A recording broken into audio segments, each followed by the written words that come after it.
বাংলাদেশের মাফিয়াদের পতন হয়েছে, জুলুমের অবসান হয়েছে।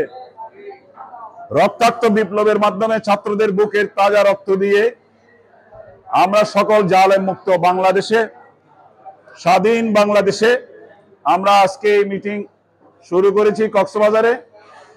কক্সবাজার থেকে সমস্ত অবৈধ কারবারি, ইয়াবা কারবারি এবং চাঁদাবাজ, ভূমিদস্যু সকলের বিরুদ্ধে আমাদের যে লড়াই, সেই লড়াই সফল হয়েছে।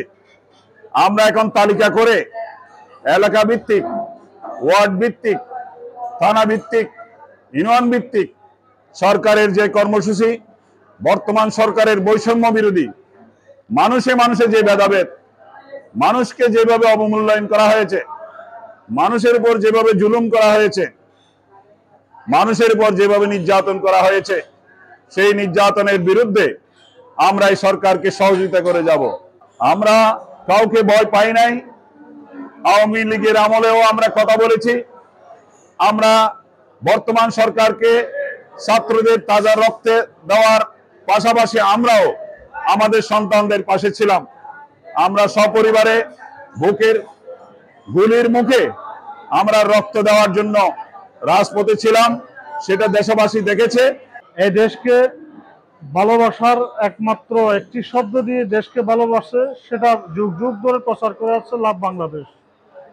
সেই ব্যক্তিটি হচ্ছে মিজানুর রহমান চৌধুরী সাহেব।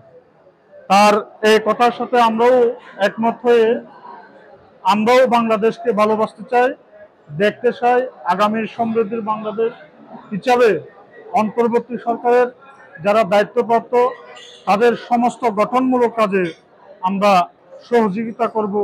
এদেশের আপামর জনসাধারণ সম্মিলিতভাবে যে শক্তি সাহস দেখিয়েছে, বুকের তাজা রক্ত ঢেলে দিয়ে যে স্বাধীনতা আমাদেরকে উপহার দিয়েছে, আমি সেই শহীদদের প্রতি কৃতজ্ঞতা, শহীদদের আত্মার মাগফিরাত কামনা করছি এবং তাদের রুহের মাগফিরাত কামনা করছি, এবং যারা এখনো সংগ্রাম করে যাচ্ছেন তাদের উন্নতি অগ্রগতি এগিয়ে যাক, মহান রব্বুল আলামিনের কাছে কামনা করছি। কিন্তু আমরা চাই এমন একটা পরিবেশ যেখানে কোনো হিংসা বিদ্বেষ থাকবে না। মুসলমান, হিন্দু, বৌদ্ধ, খ্রিস্টান, ক্ষুদ্র নৃগোষ্ঠী সবাই আমরা এদেশে বাংলাদেশি, আমরা সবাই মিলেমিশে এদেশে বসবাস করব। আমরা কারো প্রতি কোনো বৈষম্য নয়, কারো প্রতি কোনো হানাহানি নয়, কারো অধিকার আমরা হেয় করব না।